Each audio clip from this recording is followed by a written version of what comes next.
Everyone welcome to mobile bus. আজকে আমি কথা বলবো শাওমির upcoming smartphone Redmi Note 13R এই স্মার্টফোনটি নিয়ে।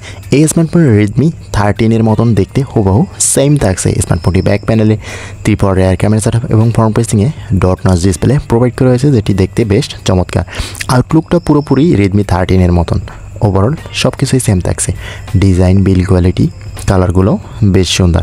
এই স্মার্টফোনটি ওয়েট থাকছে 205 গ্রাম এবং থিকনেস 8.2 মিলিমিটার। ফোনটি থাকবে মাত্র দুইটি কালারে, ব্ল্যাক এবং ব্লু কালারে। ফোনটি ব্যাক এবং ফ্রেমে প্লাস্টিক বিল্ডের তৈরি। তো ওভারঅল আউটলুকটা সেম টু সেম Redmi 13 মতনই থাকছে।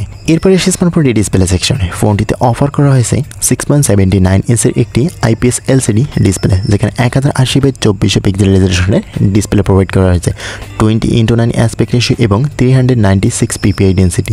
তবে এখানে কোন প্রোটেকশন দ্বারা ডিসপ্লেটা প্রোটেকশন করা হয়েছে সেটি কোম্পানি উল্লেখ করেনি, এবং রিফ্রেশ রেট হিসেবে কোনটি থাকছে সেটিও কোম্পানি উল্লেখ করেনি। তবে আমার কাছে মনে হয়েছে যে Redmi 13 থেকে লোয়েস্ট কোনো ডিসপ্লে প্রোভাইড করা হয়েছে স্মার্টফোনটিতে। তবে দামের দিক থেকে এই স্মার্টফোনটি যথেষ্ট বেশি থাকছে। তবে ডিসপ্লেটা Redmi 13 থেকে আমার কাছে বেশ কিছুটা ঘাটতি মনে হয়েছে। এরপরে স্মার্টফোনটি ক্যামেরা সেকশনে। ফোনটিতে অফার করা হয়েছে 50 মেগাপিক্সেলের মেইন ক্যামেরার সাথে একটি 2 মেগাপিক্সেলের ম্যাক্রো সেন্সার। ফোনটির ফ্রন্ট ফেসিংয়ে থাকছে একটি 8 মেগাপিক্সেলের সেলফি শুটার।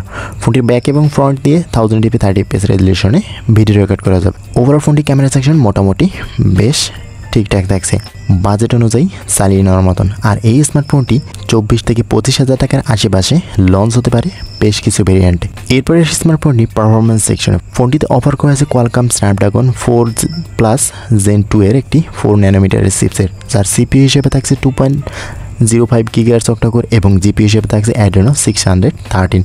ফোনটি র্যাম হিসেবে থাকবে 3টি ভেরিয়েন্ট, 6GB, 8GB এবং 12GB। স্টোরেজ হিসেবে থাকবে 128GB, 256GB এবং 512GB।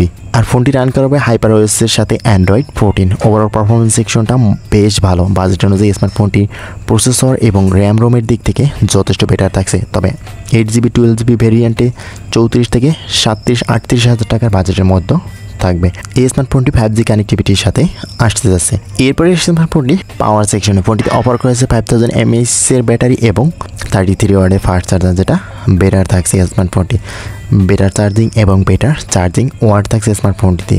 বেশ লংজারভিটিও ভালো এবং দ্রুত চার্জিংয়ের ক্ষেত্রে বেটার থাকছে স্মার্টফোনটি। এছাড়াও স্মার্টফোনটি কানেক্টিভিটি সিস্টেমে থাকছে loud speaker, 3.5 millimetre headphone Jack, side mounted fingerprint, Bluetooth 5.3, GPS, USB Type-C port এবং ডুয়াল ব্যান্ড ওয়াইফাই। তো এই বাজারে এই স্মার্টফোনটি আমার কাছে বেশ কিছু জায়গায় বেটার মনে হয়েছে এবং বেশ কিছু জায়গায় ঘাটতি মনে হয়েছে। যেমন ডিসপ্লে সেকশনে বেশ কিছু ঘাটতি থাকছে এবং সিকিউরিটি হিসেবে এখানে আন্ডার ডিসপ্লে প্রোভাইড করলে বেটার হতো, এবং পাওয়ার সেকশনটা আমার কাছে যথেষ্ট বেটার মনে হয়েছে। ভালো প্রসেসর, 5G কানেক্টিভিটির সাথে আসা এই স্মার্টফোনটি যথেষ্ট ভালো।